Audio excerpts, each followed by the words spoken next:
She laughed while walking out with another man. But she didn't know I just pressed the first domino in a chain that would quietly destroy everything she ran to. Months later, when she came crawling back with nothing but regret, I didn't scream. I didn't cry. I just handed her an envelope and watched her fall apart. Let's begin. There are sounds you never forget. Not explosions, not screams. The ones that live rent-free in your head are softer, quieter. A laugh, maybe. Hers was the kind that didn't come from joy. It came from victory. And that was the moment I realized the war had started. And I hadn't even known I was on the battlefield. You didn't really think I'd spend forever with you, did you, Noah? That's what Camilla said. Not shouted, not whispered, just stated, like a joke told at my expense. She stood in the middle of our kitchen, surrounded by framed moments I thought were sacred. Our wedding photo in Iceland, our anniversary in Napa, our first dog that she gave away when I was on a work trip. I'm with Derek now, she added, sipping red wine like she was casually changing outfits, not ending a marriage. He's younger, wilder, exciting. He makes me feel alive. She laughed again, that same venom-laced laugh that said, I've won. Then she picked up her weekend bag, which I recognized as one I bought on our honeymoon, winked at me like I was the punchline to her escape plan, and walked out the front door. But I didn't chase her. I didn't beg. I just stood there. And inside me, something flipped. Not rage. Not grief. Not yet. It was something colder. Sharper. A clarity I didn't know I possessed. She had made her move. And now it was time for me to make mine. We'd been married for 5 years. Together for 8. I gave up a lot for Camilla. I walked away from the late-night gigs with my band, turned down a high-paying job that required travel, and sold my motorcycle when we started trying for kids, even though she gave up trying long before she told me. She wanted safety, stability, the exact life I built for her. The home in Connecticut, the Taylor Garden, the Friday pasta nights, the quiet and the rhythm and the faith that love didn't need fireworks to be real. But she wanted more. Or maybe she wanted less. Less of the routine, less of the good man, and more of the thrill. Enter Derek. I'd seen his type before. The startup bro with no start and definitely no up. Custom sneakers, hollow ambition, and a social media feed full of inspirational quotes stolen from other people's rock bottoms. He was a candle burning at both ends, with no wax to spare. She wanted excitement. Oh, she was going to get it. Just not the kind she thought. The night she left, I didn't touch the wine glass she left behind. I called my lawyer instead. Freeze all joint accounts, I said, immediately, and draft the separation documents. Uncontested. By morning, I had revoked her access to the car under my name, sold off my portion of the share investment account we had in Bitcoin, and moved the rest of my money into protected trusts. I even contacted our homeowners association to notify them that she no longer lived here and should not be granted access codes. I wasn't going to chase her. I knew she'd come back. The key was to make sure her fall wasn't accidental. It was engineered. 2 weeks passed. Not a single message. Not a word. She didn't even try to reach out. Instead, her Instagram lit up like a teenage girl's dream board. Champagne flutes. Poolside yoga. Brunches with influencers I didn't recognize. Dresses she used to call too extra. But the likes were sparse, and the captions desperate. Living my truth. Let the past die to become your future. Love loud, live louder. All sponsored by Derek, of course. Except Derek was already drowning in unpaid loans and fake angel investor money.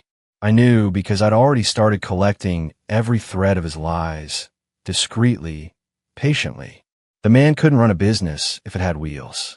And I may or may not have passed along a few screenshots, accounts of fund transfers from his startup seed account directly into his personal one, to his former co-founder. Just enough to cause panic. A subtle nudge. No need for drama. Not yet. Camilla was playing with fireworks. I was just making sure she was holding them upside down. 3 weeks in, a mutual friend, Amanda, texted me. You seen Camilla's new guy? Something feels off. She's posting like she's 22. I replied with a polite shrug emoji. But I knew what was coming. I reached out anonymously to Derek's primary investor, a woman named Julie who once sued a man for breach of trust and won a defamation countersuit in the same year. I simply forwarded what Derek had shared with Camilla. Fake spreadsheets, inflated success stories, and forged testimonials. It took less than 48 hours. Derek's PR firm dropped him. 2 clients terminated contracts, and the blogosphere caught wind of the downfall. Crypto king or con man? Read one post. The illusion was cracking. Camilla, of course, didn't notice. She thought it was all just temporary setbacks. She was too busy filming her morning coffee routine in lingerie and posting stories of me time, while Derek's world was catching fire behind the scenes. But the fire was only starting, and I wasn't even halfway done. Derek's downfall was a quiet storm. Not the kind you see coming, but the kind that pulls the floor from under you in silence. It started with whispers, private investors pulling back, consulting gigs suddenly postponed, emails that went unread. Then the shell companies started bleeding, and the truth spilled out fast. And Camilla? She was still filming outfit reels like her world wasn't caving in. But behind that filtered facade, reality was starting to show its teeth. The apartment? Leased under Derek's business credit, which, as it turned out, was frozen. Their sleek loft in Soho became a tomb. I got the confirmation in a message from a former neighbor. Your ex was screaming at a guy outside the elevator. Something about frozen funds and fake promises. The poetic irony didn't escape me. Weeks rolled into months, and Camilla's mask began to slip. She vanished from social media. Her best friend, Heather, cut ties after I quietly sent over a folder of photos. Timestamped proof of Derek flirting with multiple women, including Heather's younger sister. I didn't manipulate anything. I just shared the facts. Then came the silence. No more posts. No inspirational captions. No expensive wine tastings or morning sun salutations. She was disappearing, but I wasn't done. You see, while they burned through borrowed luxuries, I was building, not just financially, but emotionally. I woke up early again, started running. I stopped drinking. I fixed the backyard Camilla always said we'd get to someday. I signed with a real estate developer and took a consulting job that paid more than both our old salaries combined. And in the middle of this rebuild, I met someone. Her name was Eliza. She didn't come crashing in like Camilla once had. She arrived quietly, like peace after a storm. We met at a community business panel. She ran a nonprofit that helped at-risk teens find jobs. She was sharp, warm, observant. She noticed things, small things, that I stirred my coffee twice before sipping, that I paused before answering questions, that I never once checked my phone during dinner. We talked about art, jazz, quiet places. She wasn't looking for fireworks.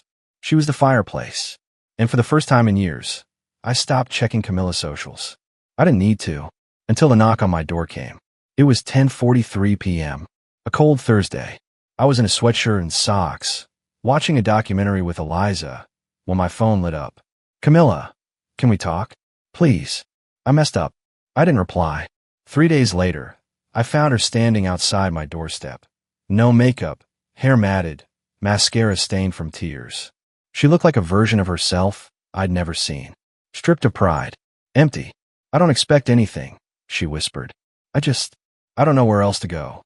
I stepped outside, closed the door behind me. You don't live here anymore. She collapsed on her knees. There, in the same spot she'd once kissed me after our 5th anniversary. I was stupid. I thought I needed something more. You needed attention, I replied. You got it. And now you need shelter. But not from me. She looked up, eyes swollen. I lost everything. No, I said calmly. You gave it away. Her breath hitched. Please. I have no one. I know. Just enough to meet her eyes. You had someone. You had a man who built a life for you. You chose a fantasy. And now you're angry it turned into a nightmare. She sobbed, but I wasn't done yet. I pulled a sealed envelope from my coat and handed it to her. She looked at it. What is this? A letter, I said. From my attorney. Her hands shook. You're suing me? No, I replied. Just finalizing what should have been done long ago. No alimony. No claims. No rights. Not even the ring. But I was your wife. You were, I said. Then you left. She couldn't speak. Just stared at the envelope, like it was an obituary for the life she threw away. And it was. The next morning, I donated every single item she'd left behind. Her dresses, bags, shoes, to a local women's shelter. The director thanked me personally. Said those items would help women get interviews, start fresh. The irony was perfect. While Camilla posed with designer clothes for fake Instagram validation, Those same outfits would now help real women rebuild real lives. Poetic justice. But the story didn't end there. Camilla kept trying. Voicemails, emails, texts, long monologues about loneliness, about not knowing what I had until it was gone. She mentioned how Derek had cheated, how he'd stolen from her, how he'd gone behind her back with a woman she once mentored, how he left her when the money dried up. I didn't respond. She had become a ghost, one that wandered the ruins of her own decisions. I, on the other hand, was living. I just closed on a penthouse. Eliza had just been awarded a grant. And one crisp autumn morning, as we walked past a bookstore holding hands, I saw Camilla on the other side of the street. She looked smaller, weathered. Her eyes met mine. She noticed Eliza, noticed how I laughed without hesitation, how I looked lighter, and I saw the moment it hit her, that she'd lost not just a man, but the entire life she could have had. Camilla didn't disappear after that sighting. If anything, seeing me with Eliza, seeing me happy, ignited something in her. Regret, panic, maybe even desperation. 2 days later, she sent another message. I saw you. She's beautiful. You look different. I never should have left. Can we just talk? I left it unread. By now, the pain she once inflicted had stopped bleeding. But the scar it left taught me everything I needed to know about who she really was, and who I had become without her. One night, Eliza and I sat on the balcony, wrapped in a blanket, listening to soft jazz and sipping tea. She looked at me and said, "You never talk about her. She doesn't live here anymore." I said, "In any sense." "You still feel it, though." "That cut. Scars don't mean I'm wounded." I told her. "They mean I healed." She kissed my cheek, and in that moment, I realized something. Camilla was chasing a ghost, not of the man I was, but the man I became because of what she did. Meanwhile, her spiral wasn't done. A former friend of hers, Melissa, reached out to me through a burner account. She sent screenshots, Camilla ranting in private group chats, blaming me for her downfall, calling me calculating, cold, cruel. Funny. She didn't say that when she laughed in my face. Melissa also sent one more thing, a recording. Apparently, Camilla had tried to manipulate Derek into helping her sue me for hidden assets, but he turned on her, said she knew about the fraud, that she encouraged it, that she helped him write fake testimonials. It was all on tape, and I had it. I handed it over to my attorney. Quietly, calmly. We filed a preemptive claim, protecting all my current and future income, severing her ability to make legal contact. We included the recording in a sealed affidavit, just in case she ever tried to come for me again. I wasn't playing defense. I had the high ground now. 2 weeks later, I got an envelope in my mailbox. No name, just handwriting I recognized. Inside was a letter. 4 pages, front and back. From Camilla. She wrote about how she didn't just lose money, she lost herself. How Derek used her, just like she used me. How the noise she chased became a silence she couldn't escape. How she was now working a part-time job at a boutique, staying in a spare room at her cousin's place, and waking up every day wondering how she fell so far. At the end, she wrote, "I don't want anything from you. I just want you to know I'm sorry. Truly. I hope you find peace, because you gave me more of it than I ever gave you." I folded it once, set on my desk, never replied. The final card came not from me, but from the universe. I ran into Derek one day, random, at a gas station outside the city. He didn't recognize me at first, until I looked him dead in the eyes. He froze, fumbled with his wallet. "You look like you've seen a ghost," I said. He smirked. "You won, man. I'll give you that." I leaned closer. I didn't play to win. I just stopped playing stupid. He didn't answer, just walked away, slower than he came. That night, I told Eliza. She smiled and said, "Some people get exactly what they deserve. Others get what they create." I slept well. Life didn't suddenly become perfect just because Camilla was gone. Healing wasn't a straight line. There were mornings I still woke up with questions, flashes of the past, wondering if it could have been different. But the difference now was, I didn't want it to be different. I didn't want her back. I didn't want the old version of me back either. Eliza moved in mid-spring. It wasn't a dramatic decision. No packed bags or emotional scenes. She brought over a toothbrush first, then a stack of books, then her grandmother's record player. One morning, over pancakes and fresh strawberries, she looked at me and said, "This feels like home." I knew what she meant. Not because of the furniture or the walls, but because peace lived here now. No manipulation, no games, no walking on eggshells, hoping I wouldn't be called boring or predictable. With Eliza, I didn't have to be anyone else. She asked about music one night, said she knew I used to play guitar, maybe even sing. I hadn't touched an instrument since Camilla mocked one of my original songs and called it something you'd hear at a gas station bathroom. Eliza didn't push. She just bought me a new acoustic guitar and left it on the couch with a note. Play when you're ready. Not because you need to prove anything, just because it's yours. That night, I strummed the first honest chords I'd touched in years, and I cried halfway through the second verse. But it wasn't sadness. It was release. Meanwhile, Camilla's voice had gone quiet again. No calls, no letters, no drama. Melissa later told me she'd taken a job cleaning vacation rentals, that she'd stopped wearing makeup, that she barely spoke to anyone anymore. Apparently, Derek left the state, facing 3 different lawsuits for investor fraud. Camilla was left behind, living with the consequences of everything she once laughed about. But I didn't celebrate it. I didn't gloat. Because the real revenge wasn't watching her suffer. It was knowing I no longer cared. One evening, Eliza found a small wooden box tucked away in the back of the closet. Inside were remnants of my past life. Our wedding invitation, Camilla's handwritten vows, a Polaroid of us from our first Christmas together. She looked up and asked, "You want to keep these?" I shook my head. They're not memories anymore. They're lessons. We burned them in the fireplace that night, quietly, page by page. I didn't flinch. I didn't even blink. Just watched them turn to ash. At my cousin's wedding that summer, I gave a toast. Something lighthearted, full of hope and honesty. When I sat back down, Eliza leaned in and said, "You speak like someone who's been to war and made it back whole." I replied, "Not whole, but better." And I meant it. Camilla eventually moved out of the city. Melissa told me she left without telling anyone. No goodbye, no farewell post. Just vanished. Rumor had it she was living in a coastal town, working at a diner. No more brands. No more followers. No more illusions. She faded away. And I thrived. Not out of vengeance, but out of freedom. It had been over a year since Camilla left. A year since the night she laughed like a winner, not realizing the game she thought she won was built on lies. And I had rewritten all the rules. Now, there were no more echoes of that laugh. No more late-night texts. No more shadows trailing behind my day. Just life. Steady. Clear.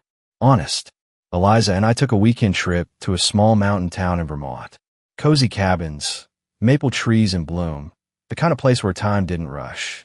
On the second evening, as we watched the sun dip behind the hills, she turned to me. "Do you ever think about her?" I didn't lie. Sometimes. Not her exactly, just who I used to be around her. Eliza nodded. "Do you regret it?" "No," I said, "because I wouldn't be here without it." She rested her head on my shoulder.